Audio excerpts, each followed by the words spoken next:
Do Aço Brasil, Marco Polo de Melo Lopes, que está ao vivo conosco para falar sobre esse momento crucial, né? Que estamos aí prestes a acompanhar uma taxação sobre a exportação do aço brasileiro para os Estados Unidos. Como que o mercado está se organizando? Quais serão as providências tomadas se as regras continuarem como estão e nós não tivermos nenhuma mudança por parte do governo americano? Muito bom dia para o senhor. Bom dia, Pedro, Cláudio, Sônia, Thaís. Olha, como da nossa última conversa, nós continuamos aqui com a expectativa de que vamos conseguir agora a grande prioridade, que é o adiamento da implantação da medida, o que nos daria tempo, né? O que foi aventado nas reuniões que foram mantidas do governo brasileiro com o governo americano era a possibilidade do adiamento para 2, 3 de abril, o que nos daria tempo de voltar a rediscutir a reintrodução do acordo que eu relatei a vocês aqui, que vigiu durante 6 anos aqui entre a siderurgia americana e a siderurgia brasileira. Então, a nossa expectativa, Pedro, ainda é de que no decorrer do dia de hoje a gente consiga receber a boa notícia da prorrogação do que seria a data de implementação da taxação dos 25%. Presidente, essa é uma esperança ou há alguma sinalização de que isso possa vir a acontecer?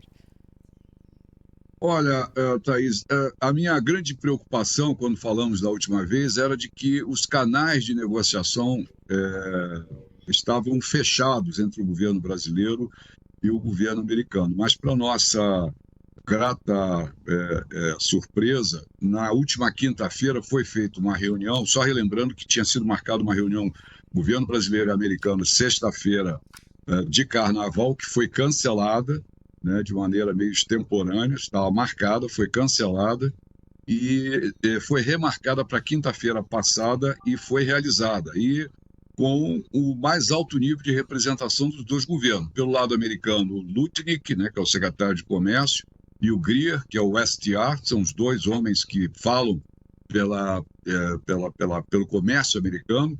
E do nosso lado, o ministro Alckmin, o secretário Marceli, a secretária Tatiana, Marcela Carvalho, Camex, Ministério das Relações Exteriores. Então, alta representação dos dois governos e a conversa dura, pelas informações que nós recebemos, mas positiva, porque os argumentos que a gente já trouxe aqui, inclusive, ao programa, né, de quanto esse acordo é bom para a indústria brasileira, mas também para a indústria americana, foram colocados à mesa e foi feita a solicitação de prorrogação e houve aí um compromisso que do lado americano eles tentariam junto ao presidente esse adiamento. Então nós estamos com a expectativa favorável de que no decorrer do dia de hoje a gente receba esse anúncio.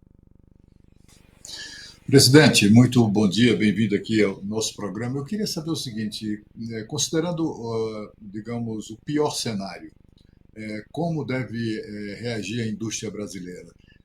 Vai, de alguma maneira, tentar compensar o aumento da tarifa abrindo mão de margem? Enfim, ou vai simplesmente repassar esse custo para os clientes que mantiverem interesse no produto brasileiro? No pior cenário, o que é que se pode esperar? Cláudio, veja, a decisão tomada pelo governo americano, se for mantida, ela não é contra o Brasil, ela é contra o mundo, né? Isso significa dizer que todos os países que exportam, no caso, os semi-acabados, é o volume maior do que nós estamos falando, são as placas, né? Relembrando aí, são 3,5 bilhões de toneladas de placas para o mercado americano. Todos os países que exportam para lá vão estar na mesma condição, de exportar para lá tendo que pagar 25%. O importador tendo que pagar 25%. É bom a gente sempre relembrar isso. Né? A indústria siderúrgica americana que necessita dessa matéria-prima estratégica, da noite para o dia ela não deixou de precisar dessa matéria-prima. Ela não tem autossuficiência. Né? Vamos relembrar que os Estados Unidos importam 6 milhões de toneladas de placas. E eles vão continuar tendo a necessidade de importar. Então, Cláudio, numa primeira avaliação, eu diria que o que vai acontecer é que essas exportações serão realizadas para os Estados Unidos, né?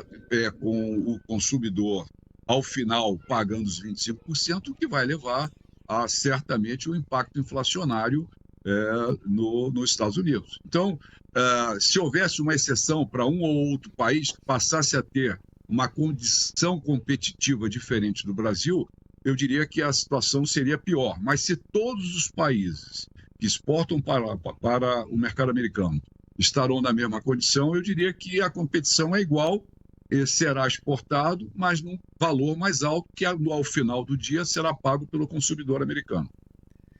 Presidente, seja muito bem-vindo novamente ao Jornal Gente. E nesse caso, continuando na pergunta do Cláudio, o setor poderia reagir buscando novos mercados, por exemplo?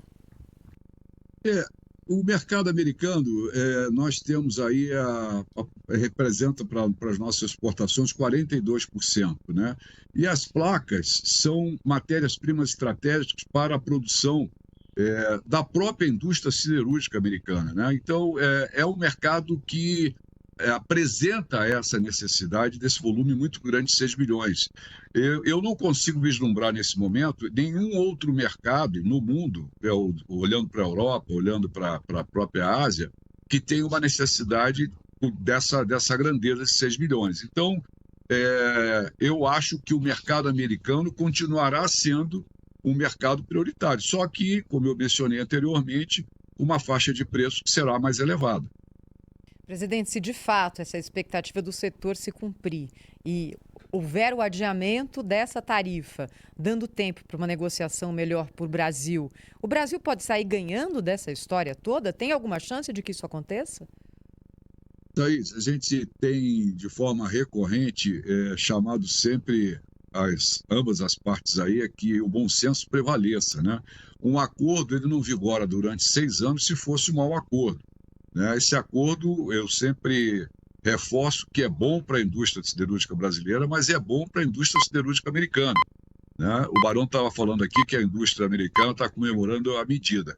Claro, a indústria siderúrgica americana que não depende e não precisa dessas placas de aço, que são, novamente, uma matéria-prima estratégica que vem a ser laminada pela indústria siderúrgica americana e que depois vai para todos os setores consumidores, construção civil, automotivo, setor ferroviário, torres, transmissão, indústria naval. Então, é necessária essa matéria-prima e nós entendemos que a necessidade vai permanecer, né? Então, nós achamos que o bom senso, se tivermos tempo com o adiamento, ao final vai prevalecer como prevaleceu em 2018, relembrando que também naquele ano o Trump tomou a mesma decisão para todos os países, incluindo o Canadá, México, né? E o Brasil conseguiu sentar, negociar de forma dura, difícil, mas obteve esse acordo que vigiu aí durante esses últimos 6 anos. Presidente, agora uma pergunta leiga aqui de quem não conhece nada de comércio internacional, exterior aí, certamente vai saciar a curiosidade de alguns ouvintes. A gente fala aqui, né, dessas relações entre os governos, mas e a relação entre as empresas, entre os particulares, né, que são afetadas pelas decisões dos governos? Tem placa indo nesse momento para os Estados Unidos? Vai de navio, vai de avião? Chegando lá amanhã, se não tiver mudança, já tem um impacto imediato nisso? Ou aquilo que foi contratado está abraçado pela legislação vigente na hora da compra? Pedro, a sua pergunta é extremamente importante, né? As placas são transportadas por navios, tem um tempo de navegação até o mercado americano, né? Mas esse regime, só relembrando a todos, que a gente chama de hard quota, que é um sistema duro, significa dizer o seguinte: atingido o total da quota estabelecida, não entra mais nenhum quilo no mercado americano. Mas esse sistema tem regras rígidas. Por exemplo, o exportador só pode exportar para os Estados Unidos 30% por trimestre. Então, primeiro trimestre, 30% do total da cota. Segundo trimestre, 30%. Terceiro trimestre, 30%. Último trimestre, 10%, para poder fechar os 100%. Então, Pedro, nesse momento, até a data de amanhã, até o dia de amanhã, o acordo está vigindo. Então, tá funcionando e quem planejou então, a chegada... Aí. Bora vender o que tá em estoque aí, ó. Dentro do que seria os 10%, tem que chegar a tempo da alfândega liberar dentro do total dos 3,5 milhões de toneladas.